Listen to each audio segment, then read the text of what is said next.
Hello friends, Hindi audio book में आपका स्वागत है।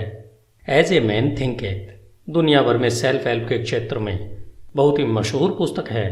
अगर हम कहें कि यह पुस्तक स्वयं को समर्थ बनाना या फिर स्वयं को सिद्ध करने के बारे में लिखी गई है तो अतिशयोक्ति नहीं होगी। यह छोटी सी पुस्तक हमें यह बताने के साथ साथ कि हम महान बन सकते हैं, हमें महान बनने में एक टूल की तरह काम करती है। सत्य हमें उन सीमाओं से मुक्त कर सकता है, वह हमारे जीवन को बदल सकता है जिनसे हम घिरे हुए हैं। सत्य तब बहुत ही शक्तिशाली होता है जब इसे साधारण भाषा में आसान तरीके से पेश किया जाता है। जेम्स एलन हमें इस पुस्तक के माध्यम से स्पष्ट रूप से दिखाते हैं कि कैसे हम उस चाबी रूपी ज्ञान का प्रयोग करके जिस सफलता की हम कल्पना करते हैं उस महानतम सफलता को और उसे प्राप्त करने के तरीकों को खोल सकते हैं। इस पुस्तक को 7 अध्यायों में लिखा गया है जो बेहद सुंदर तरीके से एक दूसरे से जुड़े हुए हैं। जैसे पहला अध्याय है विचार और चरित्र, दूसरा अध्याय परिस्थितियों पर विचार का प्रभाव व तीसरा अध्याय है शरीर और स्वास्थ्य पर विचार का प्रभाव। इसी तरह से यह लयबद्ध तरीके से आगे बढ़ती है, वह आपको विचार शक्ति का पूरा परिचय करवाती है। यह पुस्तक आपको यह बताती है कि किस तरह हम अपने विचार रूपी यंत्र का प्रयोग कर सकते हैं। जेम्स कहते हैं कि हम वास्तव में वही हैं जो हम सोचते हैं। हमारा चरित्र हमारे विचारों का फल है। आप अपने भाग्य के निर्माता हैं। यह नियम परम सत्य है कि जो खोजेंगे उन्हें मिलेगा, जो दस्तक देंगे उनके लिए दरवाजे खुलेंगे, क्योंकि धैर्य, अभ्यास और निरंतर दृढ़ता के माध्यम से ही आप ज्ञान के मंदिर में दाखिल हो सकते हैं। जेम्स आगे कहते हैं कि आप तब तक परिस्थितियों के द्वारा नियंत्रित रहेंगे जब तक यह सोचते रहेंगे कि हम बाहरी परिस्थितियों से नियंत्रित होने वाले हैं। आपने अगर नेपोलियन हिल के द्वारा लिखित पुस्तक थिंक एंड ग्रो रिच पढ़ी है तो आपने महसूस किया होगा कि विचार की शक्ति कितनी महान है। विचार की शक्ति के माध्यम से क्या कुछ नहीं किया जा सकता है। जेम्स के सूत्रों को और अधिक समझने के लिए हमें इस पुस्तक को भी पढ़ना या इसकी ऑडियो बुक सुननी चाहिए। यह पुस्तक मूल रूप से एक कविता मन वह मूल शक्ति है जो हर कार्य को एक सांचे में ढालती है और बनाती है के रूप में शुरू होती है। बौद्ध मतानुसार शुरुआत में दी गई कविता उस पुस्तक का सार होती है। अगर आप उस कविता को समझ लेते हैं तो मान लीजिए आपने उस पुस्तक के सार को समझ लिया है और उसमें दी गई एक ऐसी चाबी को खोज लिया है जो आपकी प्रतिभा, शक्ति और जादू के ताले को खोल सकती है। जेम्स एलन द्वारा लिखित पुस्तक एज ए मैन थिंकेथ का एक उपहार के रूप में आनंद लें। यह छोटी सी पुस्तक अपने आप में एक महान खजाना लिए हुए आपके सामने है। धन्यवाद। HindiAudiobook.com। आपका दिन शुभ हो। Hello friends, Hindi audio book में आपका स्वागत है। आज हम जेम्स एलन के द्वारा लिखित पुस्तक एज ए मैन थिंकेथ सुन रहे हैं। जेम्स एलन का जन्म सन 1864 में इंग्लैंड के लिसेस्टर में हुआ था। उनके पिता का देहांत उनके बचपन में ही हो गया था, जिससे उन पर व उनके परिवार पर मुश्किलों का पहाड़ सा टूट पड़ा था। ऐसी परिस्थितियों में उन्हें मात्र 15 साल की आयु में ही पढ़ाई बीच में ही छोड़नी पड़ी थी। साल 1902 तक आते आते उन्होंने फैसला किया कि अब वे केवल लिखने का ही कार्य करेंगे। इस दौरान उन्होंने अपने लेखन कार्य को कॉन्ट्रैक्टर्स के माध्यम से भी किया।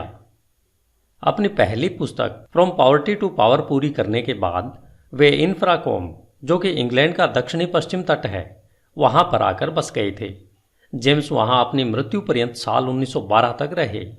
जेम्स एलन ने अपने जीवन में 19 बेहद सफल व ज्ञानवर्धक पुस्तकें लिखी हैं। आज आप जिस पुस्तक एज ए मैन थिंकेथ को सुनने जा रहे हैं यह उनकी सर्वश्रेष्ठ पुस्तक मानी जाती है।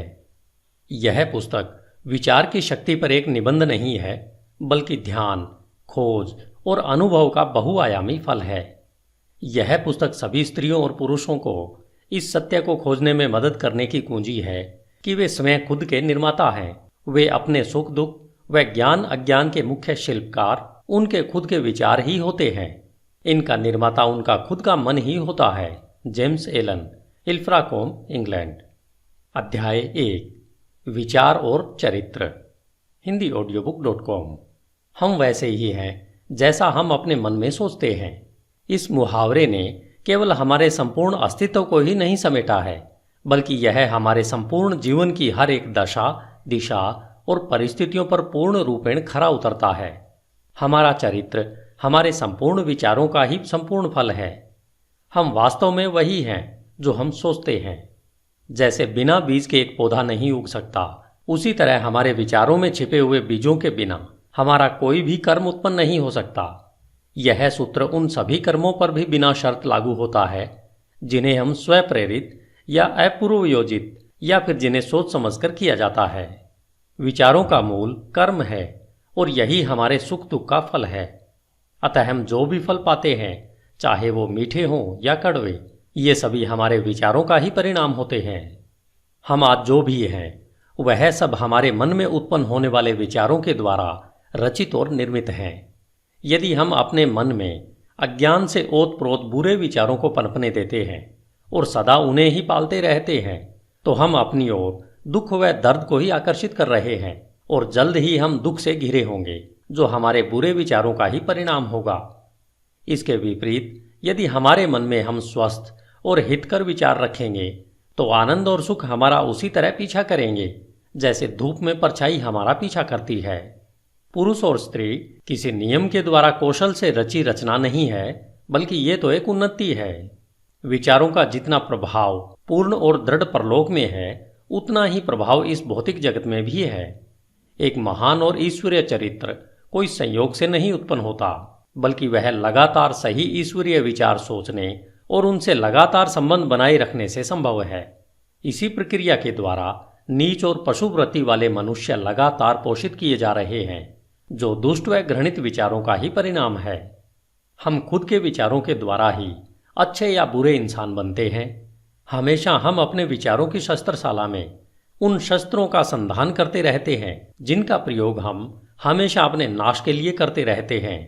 हम उन उपकरणों को भी बनाते रहते हैं जिनके द्वारा हम अपने जीवन को सुखद, आनंदमय और शांतिमय बनाते हैं। वह साथ ही साथ समाज को भी इसका लाभ देते हैं।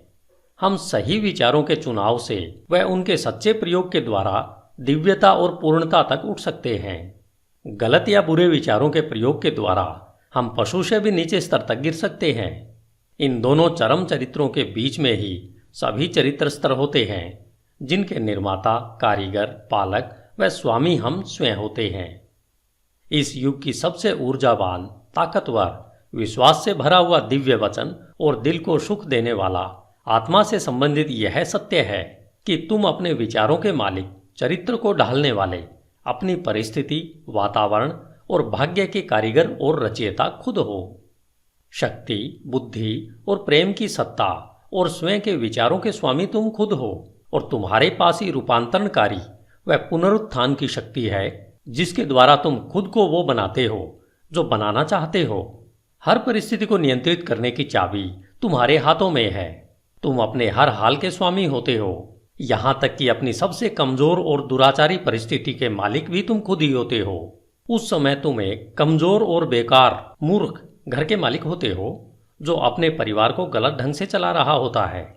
जब तुम अपनी इस दशा के बारे में सोचते हो और उस सूत्र को जिससे तुम्हारा अस्तित्व है को अपनी पूरी ताकत लगाकर ढूंढते हो, तब तुम एक बुद्धिमान स्वामी के नजरिए से अपनी सभी शक्तियों को बुद्धिमत्ता पूर्वक निर्देशित करते हो और अपने विचारों को एक सुखद, फलदायी रूप देने लगते हो।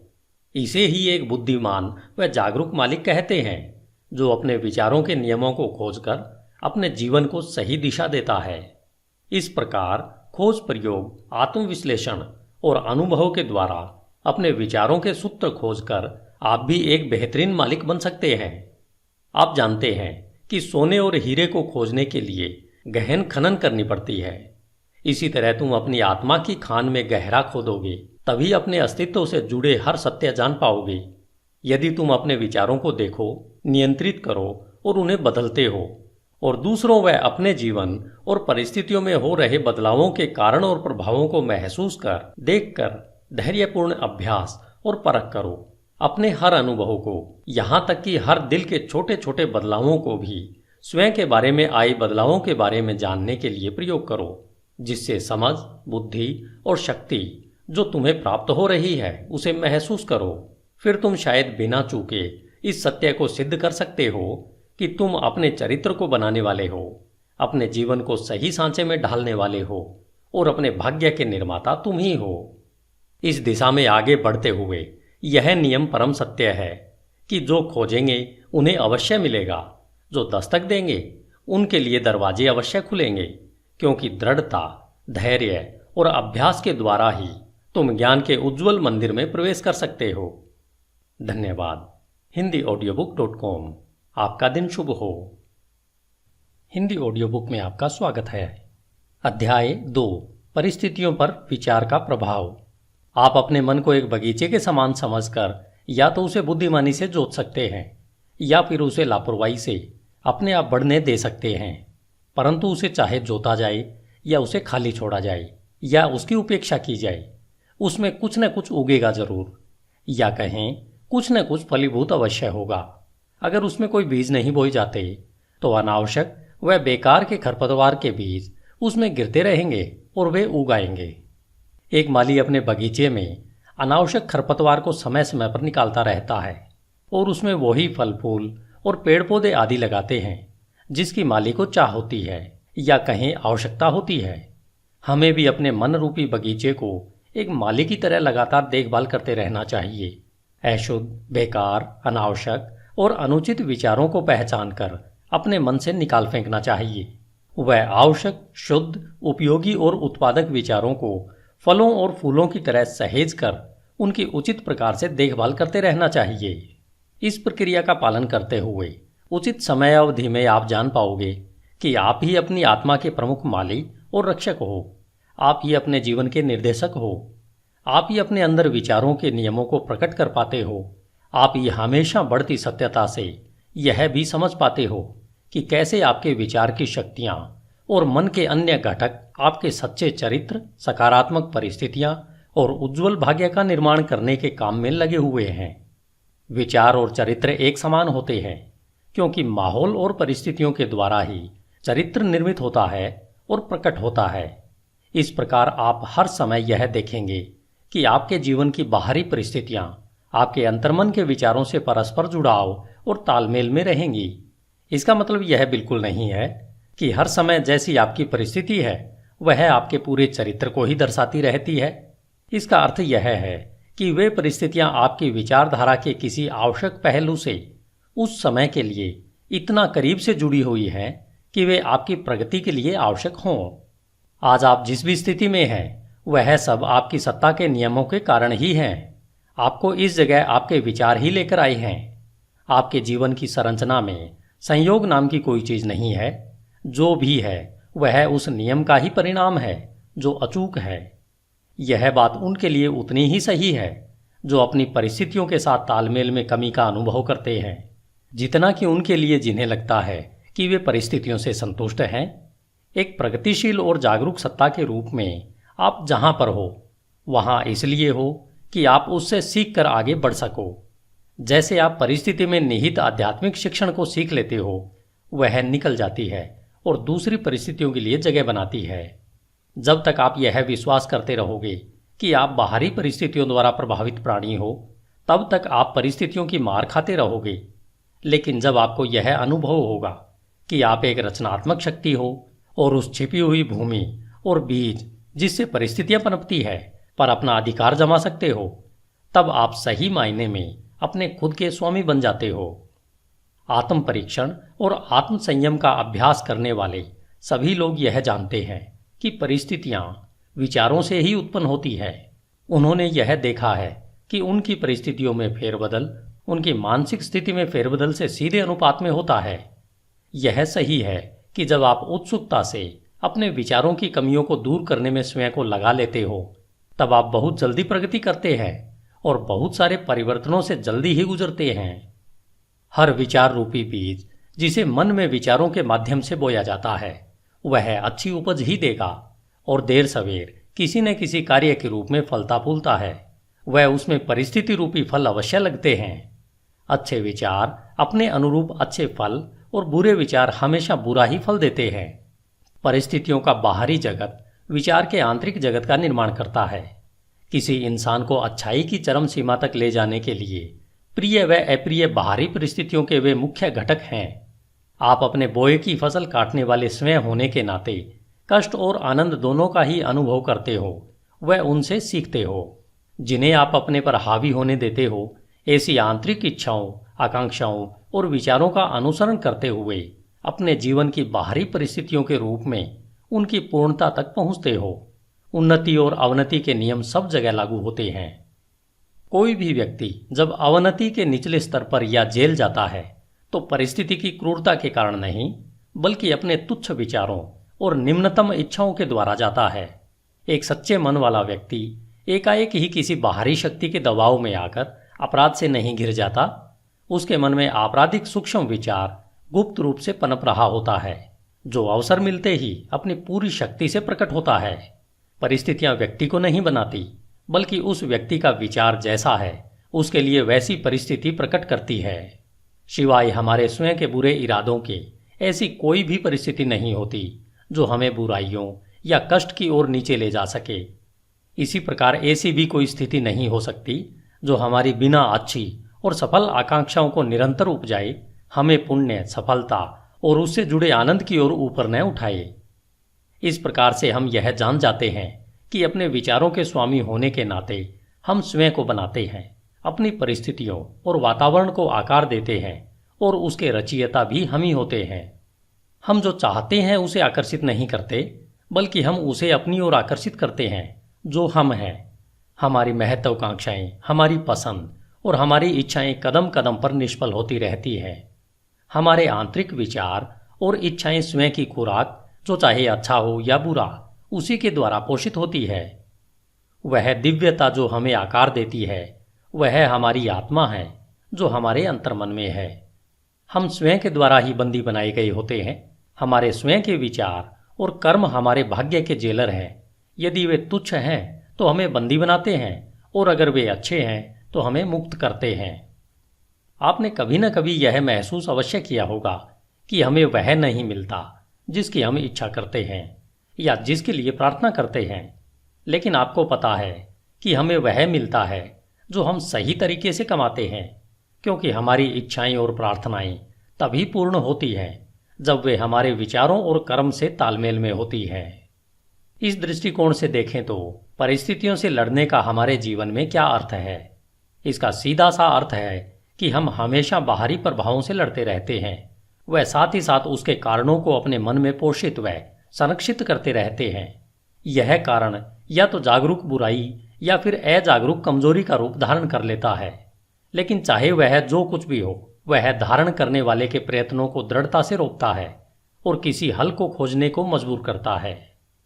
हम में से ज्यादातर लोग अपनी परिस्थितियों में सुधार लाना चाहते हैं, परंतु स्वयं में बिल्कुल भी सुधार नहीं लाना चाहते, और इसलिए हम बंधन में रहते हैं। यदि हम सच्चे आत्म परीक्षण से मुंह नहीं छिपाएं तो हम कभी भी वह पाने से वंचित नहीं होंगे जो हमारा दिल चाहता है। यह सभी भौतिक विषयों के लिए उतना ही सही है जितना कि दैवी विषयों के लिए। यदि हम केवल संपत्ति प्राप्त करना चाहते हैं तो अपने लक्ष्य को पाने से पहले हमें अपने महान व्यक्तिगत त्याग करने के लिए तैयार होना चाहिए, और हम में से वे सशक्त और शांत जीवन चाहते हैं उनके लिए तो कितना और कुछ करना होगा। कुछ लोग जो गरीबी से बाहर निकलना चाहते हैं वे हमेशा इस बात के लिए व्याकुल रहते हैं कि उनके आसपास का माहौल और घरेलू सुख सुविधाएं सुधरने चाहिए, लेकिन इन परिस्थितियों को बदलने के लिए किए जाने वाले काम से जी चुराते रहते हैं। वे मानते हैं कि अपने मालिक जहां वे काम करते हैं उसे धोखा देते रहते हैं, क्योंकि उन्हें लगता है कि उन्हें बहुत कम तनख्वाह मिलती है, इसलिए वे जो कर रहे हैं वह सही है। ये लोग इस साधारण से मूलभूत सिद्धांत को नहीं समझ पा रहे हैं जो कि सच्ची समृद्धि का आधार है, और न केवल अपनी गरीब स्थिति से बाहर निकलने के लिए योग्य हैं, बल्कि बुरी परिस्थितियों के बारे में सोच सोचकर उसे वास्तव में अपने जीवन में आकर्षित कर लेते हैं। ऐसे लोग कमजोर, आलसी और हमेशा भ्रमित विचारों में जी रहे होते हैं। कुछ अमीर लोग हैं जो पेटुपन की वजह से लगातार दर्दनाक बीमारियों से ग्रस्त हैं। वे इन बीमारियों से छुटकारा पाने के लिए ढेर सारा पैसा खर्च तो करना चाहते हैं, परंतु ज्यादा खाने की आदत को बदलने के लिए तैयार नहीं है। वे ज्यादातर चटपटे और मजेदार खाने की अपनी इच्छा को हमेशा संतुष्ट करना चाहते हैं और अच्छा स्वास्थ्य भी चाहते हैं। ऐसे लोग अच्छे स्वास्थ्य के लिए अयोग्य हैं क्योंकि उन्होंने स्वस्थ जीवन के पहले सिद्धांत को अभी तक नहीं सीखा है। कुछ मालिक हैं जो गलत रास्ते से धन कमाकर अमीर और ज़्यादा अमीर होना चाहते हैं, जिसके लिए वे चालाकी से सही वेतन न देकर ज़्यादा काम करवाना चाहते हैं। ऐसे मालिक समृद्धि के बिल्कुल योग्य नहीं है। जब इनका प्रतिष्ठा और समृद्धि दोनों ही मामलों में दिवाला निकल जाता है, तब ये लोग परिस्थितियों को दोष देते रहते हैं, लेकिन वे यह नहीं जानना चाहते कि अपनी इस परिस्थिति के वे ही पटकथा लेखक हैं। ये 3 उदाहरण मात्र इस सत्य को बताने के लिए कहे गए हैं कि लोग अपनी परिस्थितियों को बिना जाने निरंतर उन विचारों और इच्छाओं को प्रोत्साहित कर रहे हैं जो उन अच्छे फल से संभवतः तालमेल नहीं खाते हैं जो वे चाहते हैं। वे ऐसा करते हुए अच्छे फल को निरंतर निष्फल कर रहे हैं। ऐसे किस्से कई गुना बढ़ सकते हैं और निरंतर चल सकते हैं, लेकिन इसकी आवश्यकता नहीं है। यदि हम दृढ़ निश्चय कर लें कि हम अपने मन और जीवन में विचार के नियम के क्रम को खोजेंगे, और जब तक ऐसा नहीं होगा तब तक केवल बाहरी तथ्य तर्क के लिए पर्याप्त नहीं हो सकता। परिस्थितियां फिर भी इतनी जटिल है, विचार इतना गहराई से बैठा है और व्यक्ति व्यक्ति में प्रसन्नता की अवस्था इतनी भिन्न है कि हमारी समस्त आत्मदशा, जो हमें पता है, केवल जीवन के बाहरी पहलू के तहत किसी के द्वारा आंकी नहीं जा सकती है। कोई व्यक्ति किन्हीं कार्यों में ईमानदार हो सकता है परंतु अभावग्रस्त है, जबकि दूसरा व्यक्ति कई कार्यों में बेईमान हो सकता है फिर भी खूब संपत्ति हासिल करता है। और इसका अधिकतर मतलब निकाला जाता है कि कोई व्यक्ति इसलिए असफल होता है क्योंकि वह ईमानदार है और दूसरा व्यक्ति इसलिए सफल है कि वह बेईमान है। और यह सतही निर्णय के फलस्वरूप होता है, जो यह मान लेता है कि बेईमान व्यक्ति लगभग पूरी तरह से भ्रष्ट है और ईमानदार व्यक्ति लगभग पूरी तरह से पुण्यात्मा है। गहन ज्ञान और विस्तृत अनुभव के आधार पर यह निर्णय गलत माना जाता है। बेईमान व्यक्ति में भी कुछ ऐसे प्रशंसनीय गुण हो सकते हैं जो दूसरों में नहीं है, और ईमानदार व्यक्ति में कुछ ऐसे दुर्गुण हो सकते हैं, चाहे सूक्ष्म ही क्यों न हो, जो दूसरों में नहीं होते हैं।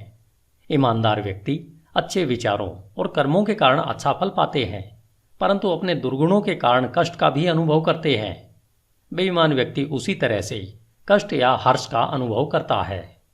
मानव अहम को यह मानना अच्छा लगता है कि व्यक्ति अपने सद्गुणों के कारण कष्ट में होता है, परंतु जब तक हम अपने मन से हर रोगी, कटु और अशुद्ध विचार को निकाल नहीं फेंकते हैं और अपनी आत्मा से हर अस्वस्थ दाग को साफ नहीं कर देते हैं, तब तक हम उस स्थिति में नहीं हो सकते हैं जहां हम यह जान पाएं और घोषित कर पाएं कि हमारा कष्ट हमारे बुरे विचारों के कारण है, न कि हमारे अच्छे गुणों के फलस्वरूप है।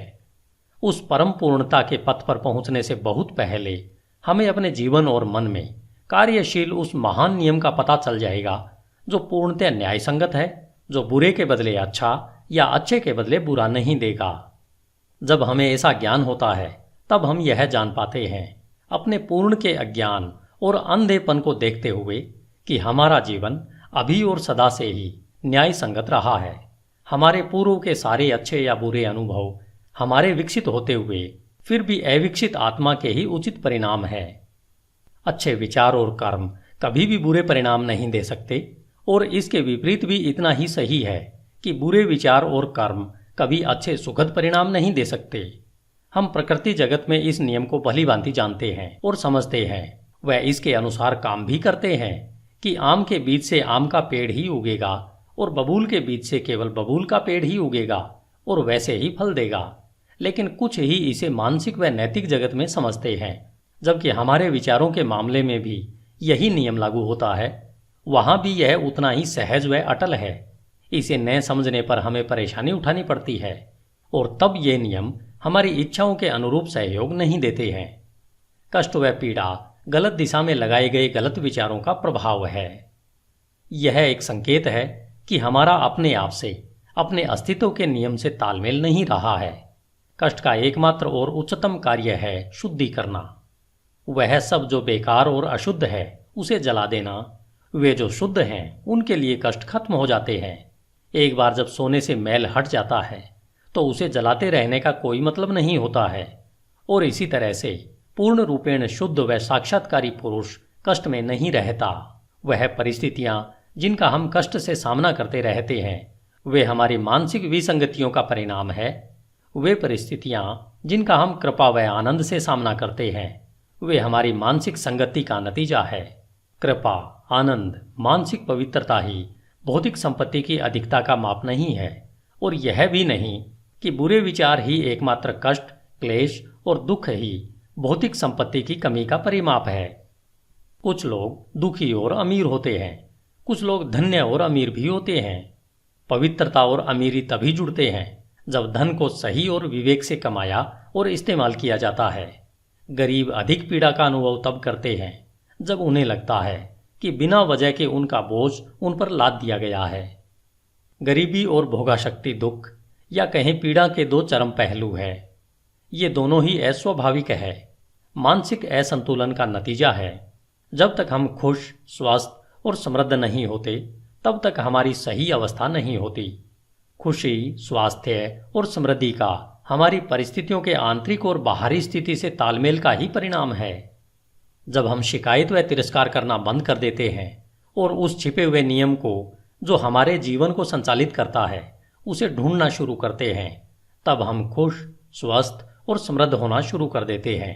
और जब हम अपने मन में उस संचालित करने वाले घटक को अपना लेते हैं, तब हम दूसरों पर अपने कष्ट का कारण होने का आरोप लगाना बंद कर देते हैं और हम सशक्त और स्वस्थ विचारों को अंतर्मन में बढ़ाने लगते हैं।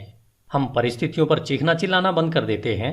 वह अपनी तीव्र प्रगति के लिए अपने अंदर छिपी हुई शक्तियों और संभावनाओं को खोज करके एक साधन के रूप में प्रयोग करना शुरू कर देते हैं। इस सत्य का प्रमाण हर इंसान में है और इसलिए नियमित आत्म परीक्षण और आत्म विश्लेषण की सरल पड़ताल द्वारा इसे जाना जा सकता है।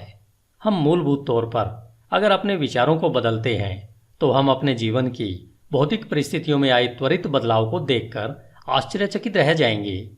कभी कभी हमें लगता है कि हम अपने विचारों को गुप्त रख सकते हैं, परंतु ऐसा नहीं है। वे जल्दी ही आदत में बदल जाते हैं और आदत परिस्थितियों का रूप ले लेती है। बुरे और निम्न स्तर के विचार आक्रोश और नशे की आदत बनाते हैं, जो पीड़ा, कष्ट और गरीबी का रूप लेते हैं। किसी तरह के भी विनाशकारी विचार अनसुलझी थकाऊ आदतें बन जाती है, जो ध्यान भंग करने वाली और विपरीत परिस्थितियों का आकार ले लेती है। डर, संशय और अनिर्णायक विचार कमजोर और बेमेल आदतों का रूप ले लेते हैं, जो असफलता, गरीबी और निर्भरता की परिस्थितियों के रूप में आकार लेती है। आलसी विचार बेईमानी और गंदगी का रूप लेते हैं, जो गरीबी व नीचता का आकार लेती है। घृणित और दंडनीय विचार हिंसा और आरोप लगाने की आदत का रूप लेते हैं, जो चोट लगने व दंड मिलने वाली परिस्थितियों का आकार लेते हैं। हर तरीके से स्वार्थी विचार स्वार्थीपन का रूप लेते हैं, जो उन परिस्थितियों को आकर्षित करते हैं जो दुखदायी होती है।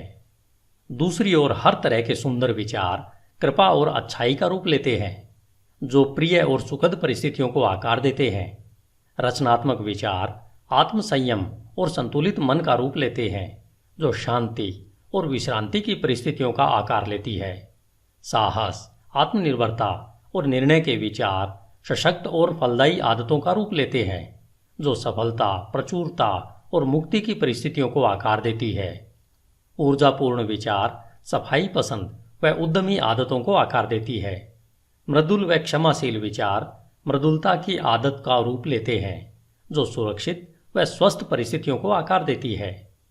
प्रेमपूर्ण और निस्वार्थ विचार दूसरों के लिए स्वयं को भूल जाने की आदत का रूप लेते हैं, जो निश्चित और स्थायी प्रचुरता व सच्ची समृद्धि की परिस्थितियों को आकार देती है। लंबे समय तक एक ही तरीके की विचारधारा, चाहे वह अच्छी हो या बुरी, चरित्र और परिस्थितियों पर अपना प्रभाव अवश्य छोड़ती है। हम अपनी परिस्थितियां प्रत्यक्ष तरीके से नहीं चुन सकते, लेकिन अपने विचारों को चुन सकते हैं और इस तरह अप्रत्यक्ष रूप से अवश्य ही परिस्थितियों को आकर्षित कर सकते हैं। प्रकृति हमारे साथ है, हमारे अपने द्वारा काम करती है, जिससे कि हम इन विचारों का आनंद उठा सकें, जिन्हें हम पोषित करते हैं, और ऐसे अवसर प्रस्तुत होते हैं जो जल्दी ही अच्छे और प्रभावशाली विचारों को सतह पर ले आते हैं। जैसे ही हम अपने नकारात्मक और विनाशकारी विचारों को त्यागते हैं, पूरा संसार हमारे प्रति मधुर हो जाता है और हमारी मदद करने को तैयार हो जाता है। जैसे ही हम अपने कमजोर और दूषित विचारों से दूर जाने लगते हैं, हर तरफ ऐसे अवसर उमड़ने लगते हैं जिससे कि हमारे सशक्त संकल्प को मदद मिले। जैसे ही हम अच्छे विचारों को बढ़ावा देते हैं तो कोई भी दुर्भाग्य हमें शर्म और कष्ट से नहीं घेरता है। संसार हमारा बहुरूपदर्शी कैलिडोस्कोप है और हर क्षण जिन विभिन्न रंगों को प्रस्तुत करता है वे हमारे सतत उभरते विचारों के अद्भुत चित्र हैं। धन्यवाद। HindiAudiobook.com। आपका दिन शुभ हो। Hello friends, Hindi audio book में आपका स्वागत है। अध्याय 3, शरीर और स्वास्थ्य पर विचार का प्रभाव। As a man thinketh, written by James Allen. हमारा शरीर हमारे मन के आदेशों का अक्षरशः पालन हमेशा एक सेवक की तरह करता है। यह मन के हर क्रियाकलापों का पालन करता है, चाहे फिर वे सोच विचार कर चुने गए हों या स्वतः प्रकट हुए हों। मन के दूषित, नकारात्मक व बुरे विचारों के कारण हमारा शरीर बीमार पड़ जाता है, जिससे हम पतन की ओर अग्रसर होते हैं। और अगर हमारे मन में खुश, सुंदर, स्वस्थ और सकारात्मक विचार हैं तो इनकी आज्ञा पर हमारा शरीर सुंदर, सफल और यौवन से भरपूर सुसज्जित हो जाता है। रोग और स्वास्थ्य की भी परिस्थितियों की तरह हमारे विचारों में जड़ें होती है। रोगग्रस्त विचार अपने लिए आपके शरीर को बीमार बना लेंगे। समय समय पर हुई रिसर्च में यह पाया गया है कि डर के विचार व्यक्ति को उतनी ही जल्दी मार डालते हैं जितनी जल्दी एक बंदूक की बुलेट। वे लाखों लोगों को निरंतर इसी तरह धीरे धीरे मार रहे हैं। जो लोग किसी जानी पहचानी या अनजान बीमारी के डर में रहते हैं, बीमारी उन्हें देर सवेर अपनी पकड़ में ले ही लेती है। बीमारी की यह चिंता जल्द ही पूरे शरीर को निरुत्साहित कर देती है और रोग को शरीर में प्रवेश करवाने के लिए इसे कमजोर बना देती है। नकारात्मक व अशुद्ध विचार चाहे शारीरिक तौर पर प्रहार न करे, लेकिन नाड़ी मंडल पर नकारात्मक प्रभाव अवश्य डालते हैं और उन्हें कमजोर कर देते हैं। सुंदर, सकारात्मक, शुद्ध व प्रसन्न विचार शरीर को जोश और लावण्य से सुसज्जित करते हैं। शरीर नाजुक और ढलने वाला यंत्र है। यह उन विचारों पर तत्काल प्रतिक्रिया करता है जो उस पर प्रभाव डालते हैं। आपके विचार करने की आदत के कारण विचार किए गए विचारों का प्रभाव आपके शरीर पर अवश्य पड़ता है। चाहे आपने अच्छे या बुरे पर विचार किया हो, प्रभाव अवश्य पड़ेगा। जब तक लोग नकारात्मक विचारों को फैलाते रहेंगे, तब तक उनमें अशुद्ध और जहरीला रक्त बहता रहेगा। शुद्ध हृदय और मनन से शुद्ध जीवन और शुद्ध शरीर उत्पन्न होता है। दूषित व नकारात्मक मन से दूषित व नकारात्मक शरीर व जीवन ही उत्पन्न होते हैं। विचार ही कर्म, जीवन और प्रकटीकरण का स्रोत है। स्रोत को अगर शुद्ध करेंगे तो सब शुद्ध हो जाएगा। अच्छे स्वास्थ्य की चाहत में जो लोग भोजन का तरीका या शैली बदलते हैं, यह तब तक उनकी मदद नहीं करेगा जब तक वे अपने विचारों को नहीं बदल लेते हैं। जब हमारे विचार शुद्ध होंगे तब हमें अशुद्ध भोजन की चाह ही नहीं रह जाएगी। जिन्होंने अपने विचारों को सशक्त व शुद्ध किया है, उन्हें किसी भी हानिकारक जीव से डरने की आवश्यकता नहीं है। स्वस्थ विचार स्वस्थ आदतें बनाते हैं। यदि आप शरीर को पूर्ण स्वस्थ रखना चाहते हो तो अपने मन की रक्षा करो। यदि आप अपने शरीर का नवीनीकरण करना चाहते हो तो मन को सुंदर बनाओ। दुर्भावना, ईर्ष्या, निराशा, नकारात्मकता और उदासी के विचार शरीर के स्वास्थ्य और उसकी चमक को लूट लेते हैं। चिड़चिड़ा चेहरा एकाएक नहीं बनता है, वह उग्र विचारों से बनता है। झुर्रियां जो चेहरे पर खराब दिखती हैं, वे मूर्खता, पीड़ा और घमंड के कारण उत्पन्न होती है। आप अवश्य ही किसी न किसी ऐसे बूढ़े चेहरे को जानते होंगे जो तेजस्वी और एक छोटे बच्चे की तरह मुस्कुराहट के साथ चमक से भरा हुआ होगा। और ऐसे चेहरे भी आप अवश्य देखते होंगे जो निराशा की झुर्रियों के कारण उम्र से पहले ही बूढ़े दिखाई देने लगे होंगे। एक चेहरा खुशी व सकारात्मकता का व दूसरा चेहरा नकारात्मकता व बुरे निराशाजनक विचारों का परिणाम है। एक सशक्त शरीर, चमकीला, खुश और शांत चेहरा तब तक ही रह सकता है जब तक आप अपने मन में हर्ष, सद्भावना और शांत विचारों को आने की खुली छूट देते हो। बुजुर्ग लोगों के चेहरों पर सहानुभूति की झुर्रियां होती है जो सशक्त और शुद्ध विचारों से बनती है, लेकिन बहुत सी नकारात्मक भावनाओं द्वारा भी बनती है। इनमें हम तब तक फर्क नहीं कर सकते जब तक उनके विचारों को न जान लें। जिन्होंने धर्मसंगत जीवन जिया है उनका जीवन एक अस्त होते सूर्य की तरह शांतिपूर्ण, स्तब्ध और मृदुल हो चुका होता है। हाल ही में मैंने एक दार्शनिक को उनकी मृत्युशैया पर देखा। वो उम्र के अलावा बूढ़े नहीं थे। उनकी मृत्यु उतनी ही मीठी और शांतिपूर्ण थी जितना उनका जीवन था। शारीरिक बीमारियों को दूर भगाने के लिए खुश दिल विचारों से अच्छा कोई डॉक्टर नहीं है। दुख और शोक की काली परछाई को हटाने के लिए सद्भावना जैसी तसल्ली देने वाली कोई चीज नहीं हो सकती। सदा दूसरों के बारे में बुरा सोचना, द्वेष रखना, शक करना और ईर्ष्या के विचार रखना ऐसा ही है जैसा स्वनिर्मित जेल में रहना। परंतु सबके बारे में अच्छा सोचना, सबके साथ खुश रहना, धैर्य के साथ यह सीखना कि उनमें केवल अच्छाई ही देखना, ऐसे निस्वार्थ विचार स्वर्ग की ओर ले जाते हैं। दिन प्रतिदिन हर प्राणी के प्रति शांति के विचार रखना आप में अद्भुत शांति लाएंगे। धन्यवाद। HindiAudiobook.com। आपका दिन शुभ हो। As a man thinketh, written by James Allen. अध्याय 4, विचार और उद्देश्य। HindiAudiobook.com। जब तक कोई भी विचार उद्देश्य के साथ नहीं जोड़ा जाता तब तक कोई भी प्रतिभा पूर्ण उपलब्धि नहीं बनती। बहुत से लोग अपने उच्चतम विचार जीवन के सागर में दिशाहीन गति से बहने देते हैं। जीवन में विचारों की दिशाहीनता बहुत बुरी होती है। अगर जो लोग विपत्ति और विनाश से दूर रहना चाहते हैं तो उनको इस प्रकार बहने से स्वयं को रोकना होगा। जिनके जीवन में कोई मुख्य उद्देश्य नहीं होता वे बहुत ही जल्दी तुच्छ चिंताओं, डर, परेशानियों और अपने प्रति दया रखने के भाव से ग्रस्त हो जाते हैं और ये सभी कमजोरी के लक्षण होते हैं। ये ठीक वैसे ही असफलता, अप्रसन्नता और कमी की ओर ले जाते हैं जैसे सोच समझकर आयोजित किए गए अपराध होते हैं, क्योंकि कमजोरी शक्ति विकसित करने के ब्रह्मांड में टिक नहीं सकती। हमें एक न्यायसंगत उद्देश्य के बारे में विचार करना चाहिए। वह उसे यथार्थ बनाने के लिए कार्यशील होना चाहिए।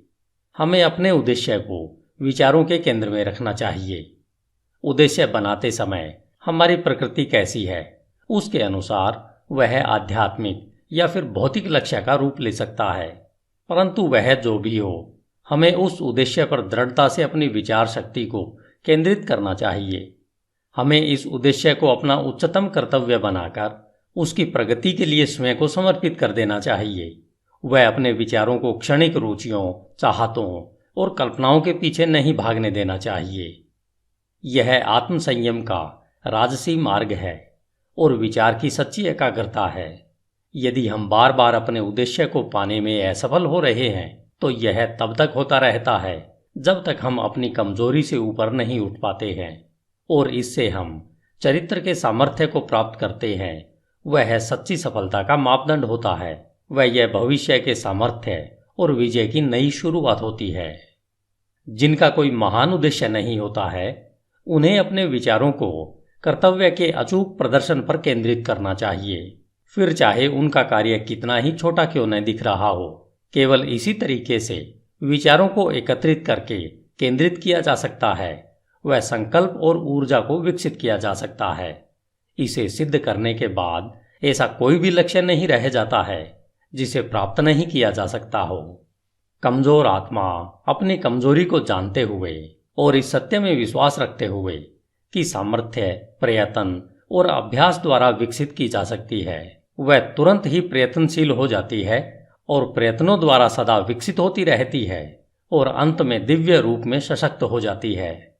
जैसे शारीरिक तौर पर कमजोर लोग सतर्क और धैर्यपूर्ण प्रशिक्षण द्वारा अपने आप को सशक्त बना सकते हैं, वैसे ही कमजोर विचार वाले लोग सही सोच का अभ्यास करके अपने आप को सशक्त बना सकते हैं।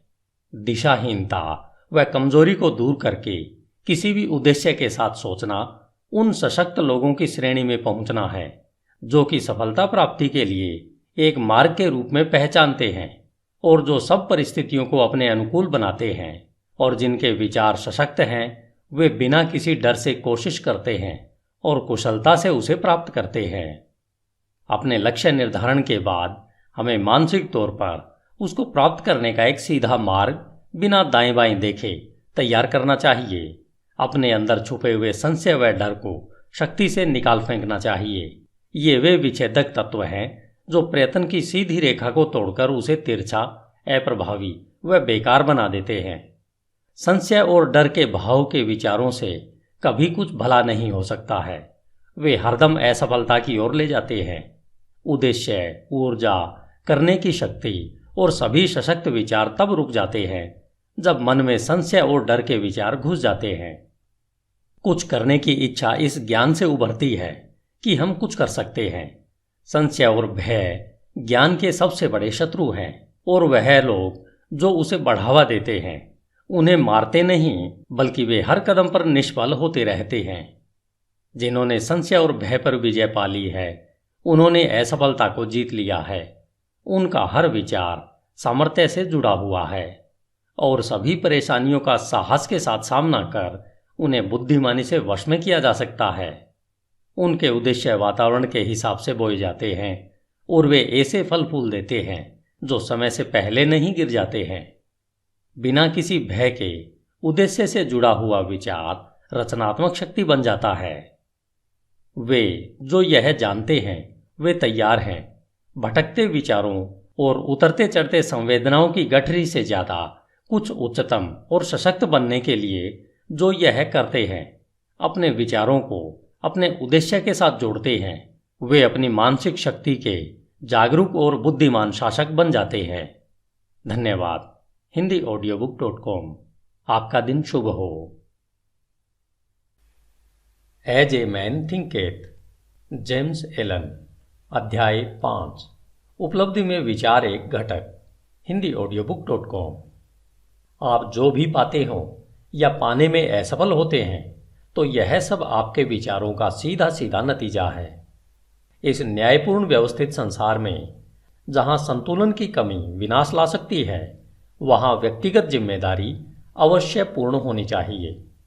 आपकी ताकत या कमजोरी, सफलता या असफलता, जय या पराजय, सुख या दुख जैसी कोई भी दशा केवल आपकी ही है, किसी दूसरे की नहीं है।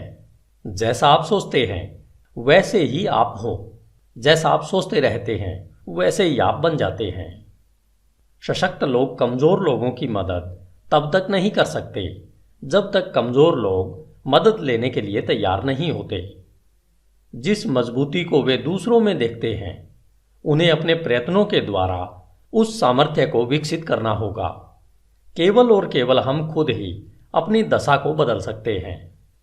दबाने वाले व दबने वाले वास्तव में अपने आप को सताने में सहयोगी होते हैं, बल्कि देखने में यह लगता है कि वे एक दूसरे को सता रहे हैं। पूर्ण ज्ञान कर्म के नियम को दबाने वाले की कमजोरी में और दबाने वाले की दुष्प्रयुक्त शक्ति में देखता है। पूर्ण प्रेम दोनों के कष्ट को देखकर किसी का भी हनन नहीं करता। पूर्ण करुणा दबाने वाले और दबने वाले दोनों को ही अपनाती है। जिन्होंने कमजोरी पर विजय पा ली है और सभी स्वार्थी विचारों को त्याग दिया है, जो न तो अत्याचारी हैं और न ही वह जिन पर अत्याचार हो रहा है, वे मुक्त हैं। कुछ पाने से पहले, जो चाहे सांसारिक वस्तुएं हों, हमें अपने विचारों को अति भोगवादी होने से ऊपर उठाना चाहिए। हमें सफलता पाने के लिए सभी स्वार्थों को नहीं तो कुछ को तो छोड़ना ही होगा। अगर हमारे सभी विचार भोगवादी हैं, जिससे हम न तो ठीक प्रकार से सोच सकते हैं और न ही ठीक योजना बना पाते हैं, इसलिए हम ज्यादातर क्षेत्रों में असफल होते हैं। हमने अभी तक अपने विचारों को प्रभावशाली तरीके से नियंत्रित नहीं किया है और इसलिए हम गंभीर जिम्मेदारियों को अपनाने के योग्य नहीं होते। हम न तो अकेले कोई कार्य करने में स्वतंत्र हैं और न ही अकेले खड़े रहने में। हमने जो विचार चुने हैं हम उनके द्वारा सीमाबद्ध हैं। बिना त्याग के न तो प्रगति हो सकती है न कोई उपलब्धि मिल सकती है। वह हमारी सांसारिक सफलता इस बात के सीधे अनुपात में होगी कि हमने किस हद तक स्वार्थी भोगाशक्त विचारों पर काबू पा लिया है और अपने मन को अपनी योजनाओं के विकास और अपने संकल्प और आत्मविश्वास को सशक्त करने में लगाया है। हम जितनी उच्चता अपने विचारों में लाएंगे उतने ही ज्यादा धर्म संगत, सही और आदर्शवादी हम बन पाएंगे और उतनी ही ज़्यादा हमारी सफलता होगी। वह हमारी उपलब्धियां उतनी ही अधिक आशीर्वादित व स्थायी होंगी। लोभी, बेईमान व दुष्ट इंसान का साथ ब्रह्मांड कभी नहीं देता, लेकिन सरसरी तौर पर लग सकता है कि ऐसा हो रहा है। वह ईमानदार, उदार हृदय व पुण्यात्मा की मदद करता है। समस्त योगों के महान शिक्षकों ने यह अलग अलग तरीके से दुनिया को बताया है कि इसको जानने व सत्य साबित करने के लिए आपको विचारों को उच्च करके अपने आप को पुण्यात्मा बनाने में कार्यरत रहना है। बौद्धिक उपलब्धियां ज्ञान की खोज या जीवन और प्रकृति में सुंदरता व सत्य की खोज में अर्पित विचारों का नतीजा है। ऐसी उपलब्धियां कई बार महत्वाकांक्षाओं व अभिमान से जोड़ी जा सकती हैं, परंतु वे इन विशेषताओं का परिणाम नहीं है, वरन लंबे और कठिन परिश्रम का व शुद्ध और निस्वार्थ विचारों का स्वाभाविक नतीजा है। आध्यात्मिक उपलब्धियां पवित्र महत्वाकांक्षाओं की सिद्धि है। जो लोग लगातार पुण्य व उच्च विचारों की भावना रखते हैं, जो उन सब पर चिंतन करते हैं जो शुद्ध व निस्वार्थ हैं, सूर्य और चंद्र की पूर्णता की तरह अवश्य ही अपने चरित्र में पुण्यात्मा व ज्ञानी बनते हैं और एक प्रभावशाली और धनी स्थिति तक ऊपर पहुंचते हैं। हम संसार में उच्च सफलता पा सकते हैं और आध्यात्मिक लोक में भी उच्च स्थिति तक उठ सकते हैं, और दंभी, स्वार्थी व दूषित विचारों को अपने में समाकर हम कमजोर और दुर्भाग्यशाली स्थिति में गिर सकते हैं।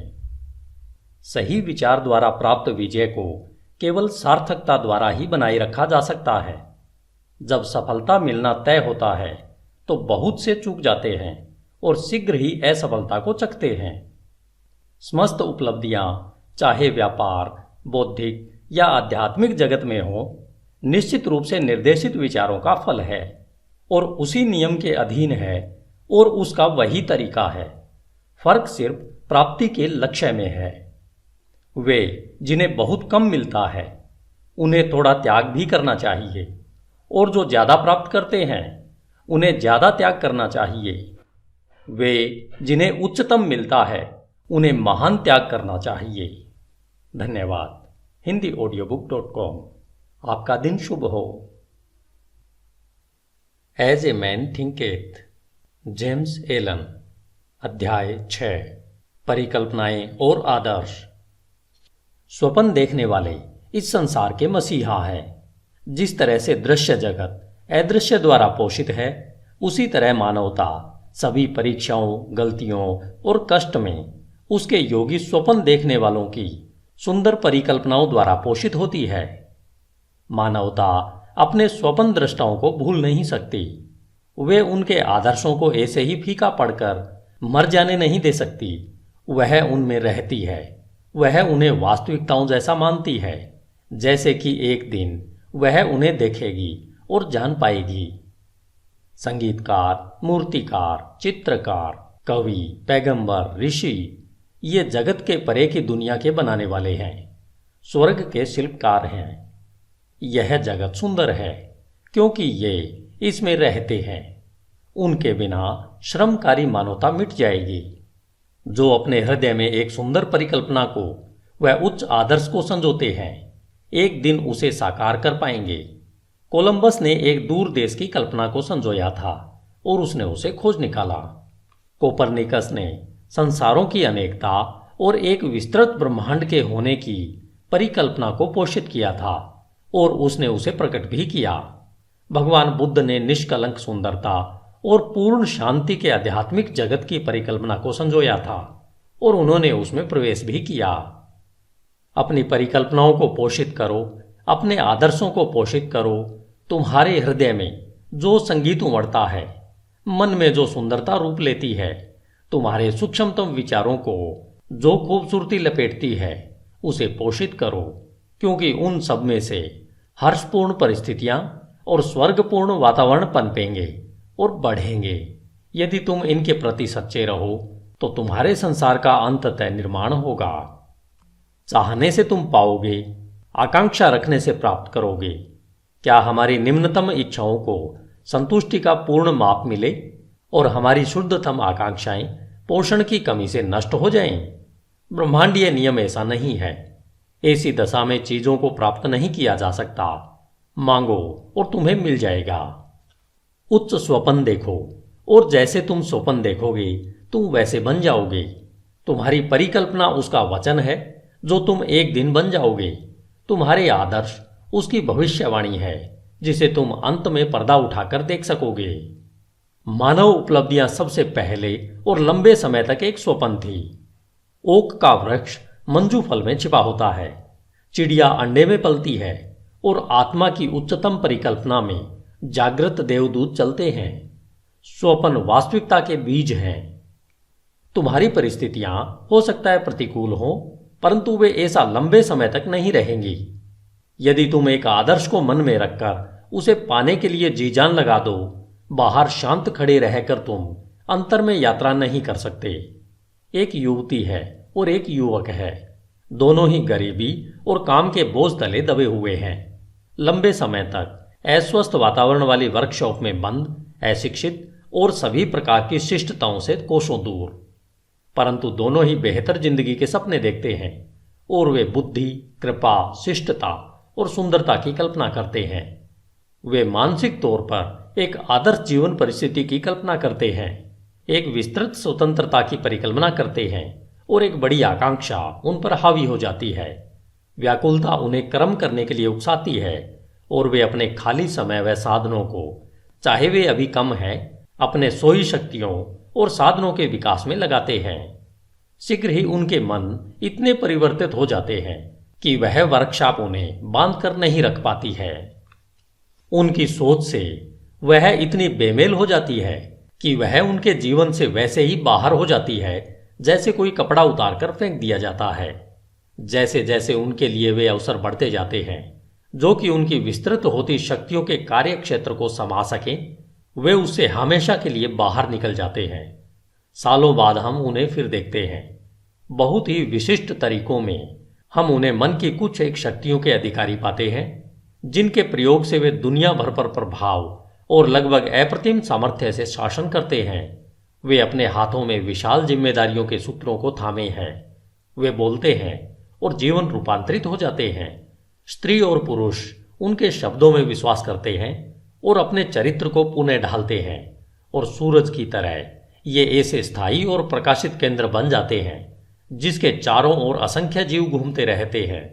उन्होंने अपने यौवन की परिकल्पना को पा लिया है। वे अपने आदर्शों से एक हो गए हैं। और तुम भी नौजवान पाठक अपने हृदय की परिकल्पना को पाओगे, व्यर्थ इच्छा को नहीं, चाहे वह ओछी हो या सुंदर या फिर दोनों का मिश्रण, क्योंकि तुम सदा उसकी ओर खींचे जाओगे जिससे तुम गुप्त रूप से सबसे ज्यादा प्यार करते हो। तुम्हारे हाथों में तुम्हारे अपने विचारों का फल मिलेगा। तुमने जो कमाया है वह तुम पाओगे, न ज्यादा न उससे कम। तुम्हारे वर्तमान का वातावरण चाहे कैसा भी क्यों न हो, तुम्हारे विचारों, तुम्हारी परिकल्पना, तुम्हारे आदर्श द्वारा तुम या तो गिरोगे, वैसे ही रहोगे, या फिर उठोगे। तुम अपने नियंत्रित इच्छाओं जितना छोटे बन जाओगे या तुम अपनी प्रबल अभिलाषाओं जैसे महान बन जाओगे। स्टैंटन क्रिगहम डेविस के सुंदर शब्दों में, तुम बही खाते संभाल रहे हो और तुम अभी उन दरवाजों से बाहर निकलते हो जो इतने समय से तुम्हें लगता था कि तुम्हारे आदर्शों के लिए रुकावट थे, और अपने आप को श्रोताओं के सामने पाते हो। पेन अभी भी तुम्हारे कान पर अटका है, उंगलियों पर शाही के धब्बे हैं, और तभी उसी क्षण में तुम्हारे अंतर में प्रेरणा की वर्षा होने लगती है। तुम बकरियों को चरा रहे होते हो और शहर में घूमते हुए पहुंच जाते हो, फटे मुंह देहाती की तरह, और आत्मा के निर्भय मार्गदर्शन में तुम एक गुरु के आश्रम में पहुंच जाते हो। और एक समय के बाद वे कहते हैं, तुम्हें सिखाने के लिए मेरे पास और कुछ नहीं है। अब तुम स्वयं गुरु बन गए हो, जो थोड़े समय पहले तक बकरियां चराते हुए महान कार्यों के घटने के स्वप्न देखा करता था। बेपरवाह, अज्ञानी और आलसी केवल चीजों के लिए प्रत्यक्ष प्रभाव को देखते हुए, न कि स्वयं चीजों को, भाग्य, किस्मत और संयोग के बारे में बात करते हैं। किसी को धनवान बनता देखकर कहते हैं, कितना भाग्यशाली है। किसी को सुप्रसिद्ध विद्वान बनता देख वे आश्चर्य से कहते हैं, उस पर कितनी कृपा दृष्टि है। और किसी साधु प्रवृत्ति वाले व्यक्ति और उसका अन्य लोगों पर प्रभाव पड़ते देखकर वे टिप्पणी करते हैं, देखो किस्मत कैसे हर कदम पर उसका साथ दे रही है। वे उन परीक्षाओं, असफलताओं और संघर्ष को नहीं देखते जो इन स्त्री पुरुषों ने अनुभव पाने के लिए सहर्ष स्वीकारा है। उन्हें इनके द्वारा किए गए त्याग का, साहसिक प्रयत्न का और विश्वास जिसे उन्होंने अपनाया है का जरा सा भी ध्यान नहीं है, जिससे कि वे अलंध्य दिखने वाले लक्ष्य को प्राप्त कर सकें और अपने हृदय की परिकल्पना को पा सकें। उन्हें मन के अंधकार और दिल के टूटने का कोई एहसास नहीं होता।